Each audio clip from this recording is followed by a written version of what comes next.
దేశంలో ఏ రాష్ట్రంలో లేని విధంగా సీఎం సహాయ నిధి నుంచి ప్రజల్ని ఆదుకుంటున్నాం. మేలో తల్లికి వందనం, జూన్లో అన్నదాత సుఖీభవ అమలు చేయబోతున్నాం. రానున్న పుష్కరాలకు రాజమండ్రి చుట్టుపక్కల ప్రాంతాలు అభివృద్ధి చెందేలా ప్రణాళికలు వేస్తున్నాం. రాజమండ్రిలో 12 ఎకరాల్లో క్రికెట్ స్టేడియం నిర్మాణం జరగబోతోంది. ఆంధ్ర క్రికెట్ అసోసియేషన్ అధ్యక్షుడు కేశినేని చిన్నితో ఇప్పటికే మాట్లాడాను. గతంలో వైసీపీ కార్యాలయానికి రాజమండ్రిలో అధికారులు తక్షణమే స్థలం ఇచ్చేశారు. టీడీపీ కార్యాలయం కోసం స్థలం అడుగుతుంటే అధికారులు ఇవ్వటం లేదు. మేము ఎన్డీఏలో భాగస్వామ్యం కనుక మేము అంతర్గతంగా మాట్లాడతాం. ఒకటి, దక్షిణాది రాష్ట్రాలు ఒక క్రమశిక్షణగా మెలిగినాయి. మొదటి నుంచి కూడా రవాణాల దగ్గర నుంచి అన్ని రంగాల్లో కూడా క్రమశిక్షణగా ఉంటాయి.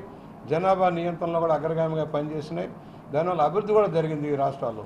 ఇవాళ జనాభా ప్రాతిపదికన కేటాయింపులు చేస్తే ఎవరైతే జనాభా నియంత్రణ లేకుండా విచ్చలవిడిగా ఉన్నారో ఆ రాష్ట్రాలకు మేలు జరిగే పరిస్థితి వస్తూ ఉంది. భాష విషయంలో కూడా మాతృభాషకు టాప్ ప్రయారిటీ ఇవ్వాలనేది మన లక్ష్యం. ఏ దేశంలోనైనా ఏ రాష్ట్రంలోనైనా మాతృభాషకు ప్రయారిటీ ఇస్తారు.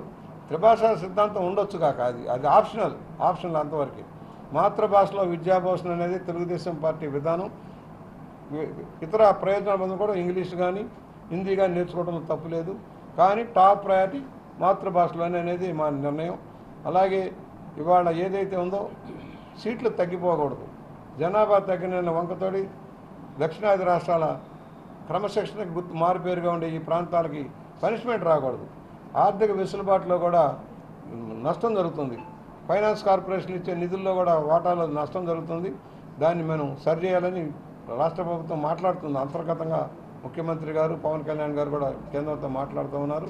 దాని మా ఆలోచనలు ఉన్నాయి. మా ఆలోచన ప్రకారం భాగస్వామ్యంలో ఉన్నాం కనుక బయట మాట్లాడు, లోపల అంతర్గతంగానే చర్చించి న్యాయం జరిగేలాగా చేయటం మా లక్ష్యం.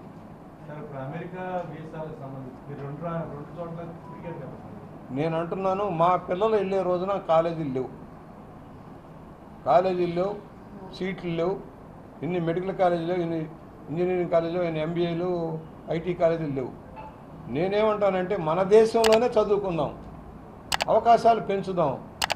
మనం వెళ్ళి కోట్ల రూపాయలు అక్కడ ధారపోస్తున్నాం. మెడబెట్టి గెంటుకోవాల్సిన అవసరం మనకు లేదు. మనమే అభివృద్ధి. నేను మొన్న కూడా అసెంబ్లీలో డిబేట్లో కూడా చెప్పాను. మన పిల్లలు, మన పాఠశాల, ప్రభుత్వ పాఠశాలలో పనిచేసే పిల్లలు కానీ, టీచర్స్ కానీ, కాలేజీలో పనిచేసే లెక్చర్లు కానీ మెరిట్లో వస్తారు. ఇక్కడ లేని మెరిట్ ప్రైవేట్ కళాశాలలో రాదు కదా, అక్కడికి ఎందుకు వెళ్తున్నారు? అందువల్ల మన కళాశాలలో, మన పాఠశాలలో విద్యార్థుల సంఖ్య పెంచుకునేదానికి ప్రయత్నం చేద్దాం. ఎక్కడో విదేశాలకు వెళ్ళటం కాదు, వాళ్ళు కూడా మన దగ్గరకు వచ్చేలాగా. ఒకప్పుడు ఒక నిమ్స్ ఉండేది హైదరాబాద్లో, ఇవాళ అంతర్జాతీయ వైద్య కేంద్రంగా మారింది. హైదరాబాదు, ఆంధ్రప్రదేశ్, తెలంగాణలో మందుల తయారీ కంపెనీలు భారీగా వచ్చాయి. బహుశా భారతదేశంలో ఎక్కడా లేనంత మందుల తయారీలు, ఉత్పత్తి, ఎక్స్పోర్ట్ కూడా మన దగ్గర నుంచి ఉంది. ఆ పరిస్థితి రావాలి. విద్యారంగంలో కూడా ఆ పరిస్థితి రావాలి. ఎక్కడెక్కడ వాళ్ళు కూడా విద్యా వైద్య కోసం ఆంధ్రప్రదేశ్ వైపు వచ్చేలాగా చూడాల్సిన అవసరం ఉంది. ఆ వైపు దృష్టి సారిస్తున్నారు. ఇవాళ జార్జియా యూనివర్సిటీ వాళ్ళు వచ్చారు, ఇంకా కొంతమంది వస్తున్నారు. గత ప్రభుత్వం చేసిన తర్వాత పారిపోయారు అందరూ. బ్రిటిష్ నుంచి వచ్చిన వాళ్ళు పారిపోయారు, అమృతమయ్యే వాళ్ళు పారిపోయారు. అందరినీ మళ్ళీ రప్పిస్తున్నాం. నిన్న నేను చూసి వచ్చాను, అమృత విత్ కానీ అవన్నీ ఏరియాలో బ్రహ్మాండమైన కాంప్లెక్స్లు వస్తున్నాయి. మన దగ్గరే చదువుకొని పోస్ట్ గ్రాడ్యుయేషన్ దగ్గర నుంచి డిప్లొమాల దగ్గర నుంచి అన్నీ ఇక్కడే వచ్చేలాగా మనం చేయడానికి ప్రయత్నం చేయాలి, జరగాలి. ఇప్పుడు వస్తున్నారు, వచ్చిన వాళ్ళకి ఉద్యోగాలు కల్పన మీద, వచ్చిన వాళ్ళకి ఉద్యోగాలు కల్పన. అట్ ద సేమ్ టైం ఆ డాలర్లతో పోల్చుకుంటే అవ్వదు. మనకి డాలర్లతో పోల్చుకుంటే పన్నులు ఎక్కువే, ట్యాక్సులు ఎక్కువే. అందువల్ల మన జీవన ప్రమాణాలను బట్టి నడిచేలాగా మనం ముందుకు వెళ్ళాల్సిన అవసరం ఉంటుందనేది నేను పేపర్ చూశాక ఆలోచిస్తాను ఈ విషయం. అది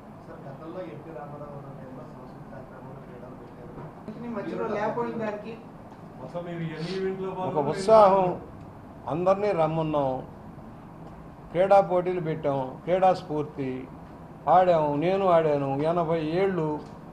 87 నడుస్తుంది. నేను పరిగెత్తా. కాకపోతే 50 ఏళ్ళతో పెట్టారు నన్ను, అయినా థర్డ్ ప్రైజ్ కొట్టా. చెప్పాను, ఇది ఎక్కడ మ్యాచ్ ఫిక్సింగ్ చేశారు నన్ను. 75 ఏళ్ళలో పెట్టకుండా 50 ఏళ్ళలో పెట్టారని. కబడ్డీలో ఆడాము కాబట్టి దెబ్బ తగిలింది, అది వేరే విషయం. కబడ్డీలో ఆడి థర్డ్ ప్రైజ్ వచ్చింది. అలాగే టగ్ ఆఫ్ వార్లో ఫస్ట్ ప్రైజ్ వచ్చింది, రన్నింగ్లో థర్డ్ ప్రైజ్ వచ్చింది. కాలు ఆపరేషన్ చేయించుకొని వయసున్నా కూడా పరిగెత్తానా లేదా? దేనికోసం? కుర్రవాళ్ళకి ఇన్స్పైర్ చేయడం కోసం. అసెంబ్లీలో కానీ బయట కానీ యాక్టివ్గా ఉన్నామంటే మమ్మల్ని చూసి కొంతమంది కొత్తగా నేర్చుకుంటారు. I'm very happy. ఈ మధ్యకాలంలో వచ్చిన బ్యాచ్లో చాలామంది కొత్తగా ఫస్ట్ టైం వచ్చిన ఆడపిల్లలు కానీ మగపిల్లలు కానీ చాలామంది యాక్టివ్గా పనిచేస్తున్నారు. మగపిల్లల కంటే ఆడపిల్లలు అసెంబ్లీలో performance is excellent performance they are doing. First time వచ్చిన వాళ్ళు కూడా ఎక్సలెంట్ పెర్ఫార్మెన్స్. సబ్జెక్ట్ నేర్చుకోవడంలో కానీ ఎక్స్ప్లెయిన్ చేయడంలో కానీ సబ్జెక్టు చెప్పడంలో కానీ బాగా చేస్తున్నారు. ఇది న్యూ ట్రెండ్. అలాగే ఆటల పోటీల్లో అందరూ పార్టిసిపేట్ చేసాం, సరదాగా గడిపాం.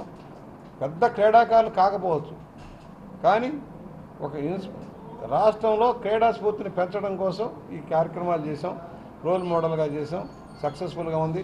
కల్చరల్ ప్రోగ్రాం చూస్తుంటారు, చాలా అద్భుతంగా కల్చరల్ ప్రోగ్రాం. మా వాళ్ళు మంచి యాక్టర్లు ఉన్నారు, మా దాంట్లో కూడా మంచి యాక్టర్లు ఉన్నారు. బ్రహ్మాండంగా చూసారా? స్కిట్లు చూసారా? ఆ పాటలు పాడతాడు, ఈశ్వరరావు పాటలు పాడతాడు. మా బాధలేమో మా ఆంజనేయులు చెప్పాడు. మా దగ్గరికి వచ్చేవాళ్ళు ఏమేమి కోరికలు కోరుతారు, కోరికలు ఎలా తీర్చలేమో కూడా చెప్పారు. చాలా బాగా జరిగింది. ప్రతి సంవత్సరం కూడా ఈ క్రీడలను ఇలా నిర్వర్తించాలి, బడ్జెట్ సమావేశాన్ని నిర్ణయించారు. దీన్ని మేము చేయటం కాదు, గ్రామీణ క్రీడలను ప్రోత్సహించాలని, క్రీడలను ప్రోత్సహించి అంతర్జాతీయ క్రీడాకారులను తయారు చేయాలనేది లక్ష్యం. ఎందుకంటే చంద్రబాబు గారు చంద్రబాబు గారు ముఖ్యమంత్రిగా ఉండగా ఆపరేషన్ గేమ్స్ కోసం బ్రహ్మాండమైన క్రీడా ప్రాంగణాలు తయారు చేశారు. బాలయోగి స్టేడియం దగ్గర నుంచి అనేక స్టేడియాలు నిర్వహించి ఆపరేషన్ అద్భుతంగా తీర్చిదిద్దారు. ఒలింపిక్ స్థాయిలో క్రీడలు నిర్వర్తించారు. మిలిటరీ గేమ్స్ కూడా అక్కడే నిర్వర్తించారు. చాలా క్రీడా ప్రాంగణాలు వచ్చాయి. ఆంధ్రప్రదేశ్లో కూడా అక్కడ పుల్లెల గోపీచంద్ గారి సారథ్యంలో కొంతమంది బ్యాడ్మింటన్ అంతర్జాతీయ క్రీడాకారులు ఎలా తయారయ్యారు, చెస్ క్రీడ, అదంతా చంద్రబాబు గారి పుణ్యం. నగదు బహుమతులు ఇచ్చి ప్రోత్సహించారు. ఆంధ్రప్రదేశ్లో కూడా క్రీడాకారులను ప్రోత్సహించాలని, కళలను ప్రోత్సహించాలని, మన జానపద వాంగ్మయాన్ని కాపాడుకోవాలని మన అసెంబ్లీలో డిబేట్లో మేమంతా పార్టిసిపేట్ చేసాం. మన గౌతమి లైబ్రరీ విషయం కూడా మేము డిబేట్లోకి తీసుకొచ్చాం. మన కళలను ఎలా పోషించాలి, కళాకారులను ఎలా రక్షించుకోవాలి, మన వాంగ్మయాన్ని ఎలా కాపాడాలనే లక్ష్యంలో ఒక కాన్సెప్ట్ తీసుకున్నాం. ఈ ప్రభుత్వం అన్ని రంగాలని ప్రభావితం చేసి ప్రక్షాళన చేసి ముందుకు తీసుకెళ్లే విధంలో ముందుకు సాగుతాం. మన కళావేదికలకి ప్రాబ్లం లేదు కానీ క్రీడావేదికకి లోటు ఉందండి. రాజమండ్రిలో మీరు గతంలో కళావేదికలు కానీ దాన్ని తీర్చి అదొకే లోటు ఎప్పుడు ఇప్పుడు ఉన్నవాటిని సరిచేయాలి. ఇప్పుడు ఆ మున్సిపల్ స్టేడియం నుంచి 5-6 ఏళ్ళు పెట్టి మొత్తుకుంటున్నాం. శాంక్షన్ ఇస్తే అది ఆగిపోయింది. ఇప్పుడు మళ్ళీ మొదలెడుతున్నాం. బహుశా ఈ నెలలోనే దాన్ని టెండర్లు అయిపోయినాయి, వర్క్ బిగిన్ చేస్తాం. క్రికెట్కి 2 స్థలాలు చూపించాను నేను. ఇప్పుడు క్రికెట్ స్టేడియానికి 2 స్థలాలు చూపించాను. 2 స్థలాలు కూడా త్వరలోనే ఫైనలైజ్ చేస్తారు. నిన్న శివనాథ్ గారితో కూడా మాట్లాడా. మీరు మంచి స్టేడియం నాకు 12 ఎకరాలు చూపిస్తాను, 12 ఎకరాల్లో స్టేడియం కట్టమంటున్నాను. ఎందుకంటే ఇప్పుడు అమరావతిలో కూడా బ్రహ్మాండమైన స్టేడియం, ఆసియాలోనే నెంబర్ 1 స్టేడియం కట్టాలని నిర్ణయించారు. మనం కూడా ఒక చోట కేంద్రీకృతం కాకుండా అన్ని జిల్లాలో చేయాలి. మన జిల్లా హెడ్ క్వార్టర్ కనుక కలెక్టర్ గారికి వాళ్ళకి కొన్ని స్థలాలు చూపించాం మొన్న. అది త్వరలోనే ఫైనలైజ్ అయితే ఇది పుష్కరాల నాటికన్నా స్టేడియం ఒక షేపు రావడానికి అవకాశం ఉంటుంది. మాటలు చేతల్లో రావాలి. మాటలు ఇస్తారు చాలామంది, కొన్ని ఇబ్బందులు ఉంటాయి.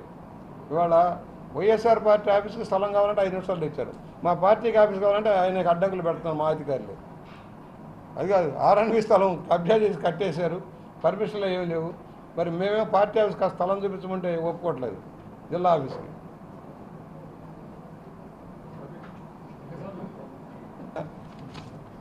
నేను నా ప్రయత్నం పుష్కరాల నాటికి పుష్కరాలను వేదికగా అభివృద్ధి చేయాలని.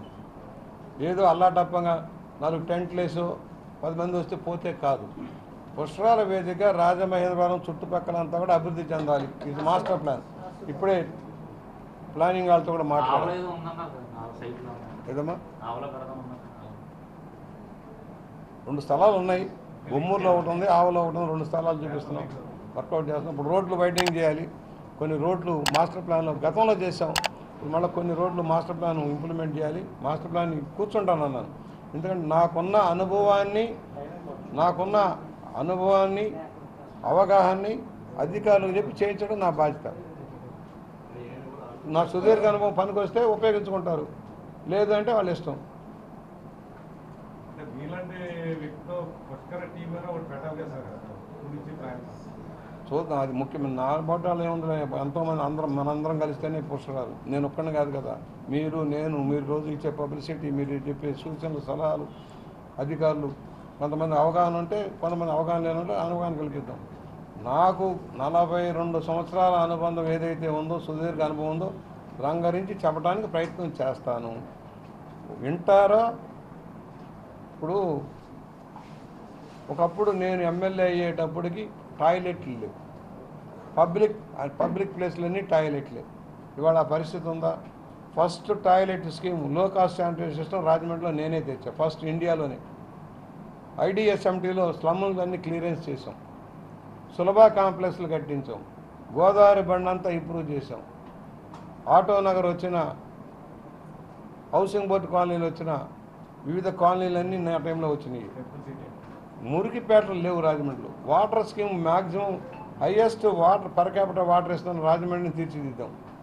ఎవరెవరు ఏ కబుర్లు చెబుతారు. ఇవాళ ESI హాస్పిటల్ ఆ రోజున పడిపోతుంటే నేనే కట్టించాను, మళ్ళీ ఇప్పుడు పునర్నిర్మాణం చేశారు, అది వేరే విషయం. అనేక సంవత్సరాలు బాగు చేసాం. ఇవాళ ఓకే, రకరకాలుగా వస్తాం. ఇప్పుడు రోడ్లన్నీ విశాలం చేసాం, ఒక TDR లేదు. ఇప్పుడు అడుగుతున్నారు TDR, ఒక్క TDR ఇవ్వాలి. ఆ రోజున కన్విన్స్ చేసి చేయించాం. ఆనా వెంకటాపురం రోడ్డు కావచ్చు, జవహర్లాల్ రోడ్డు కావచ్చు, కందకం రోడ్డు కావచ్చు, కంచుమర్తి వారి వీధి కావచ్చు, జాంపేట కావచ్చు, దేవి చౌక్ కావచ్చు, అన్ని రోడ్లు ఆ రోజున ప్రజల సహకారంతో చేసాం. నల్లమనసందేటి అన్ని రోడ్లు, జాంపేట దగ్గర నుంచి దేవి చౌక్ దగ్గర నుంచి అన్నీ చేసాం.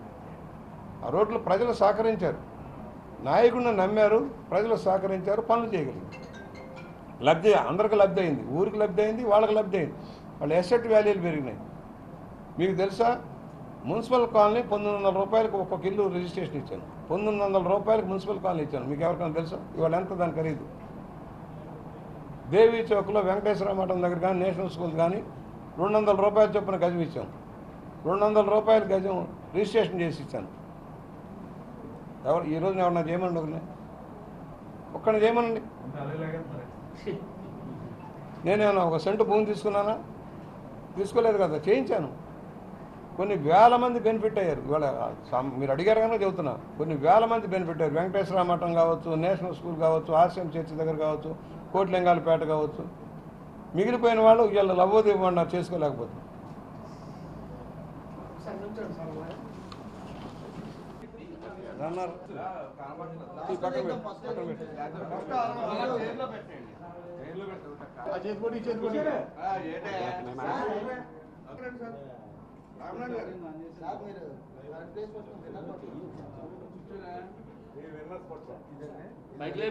విన్నరే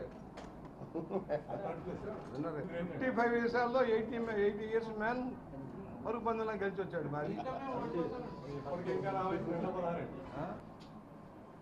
పాత్రికేయ మిత్రులకు, ఎలక్ట్రానిక్ మీడియా మిత్రులందరికీ నమస్కారం. చెక్కులు ఇచ్చిన వాళ్ళ లైన్లో పెట్టండి అయ్యా, వాళ్ళందరినీ లైన్ వరుస చెక్కులు లైన్లో పెట్టి చెక్కులన్నీ తీసుకురాము.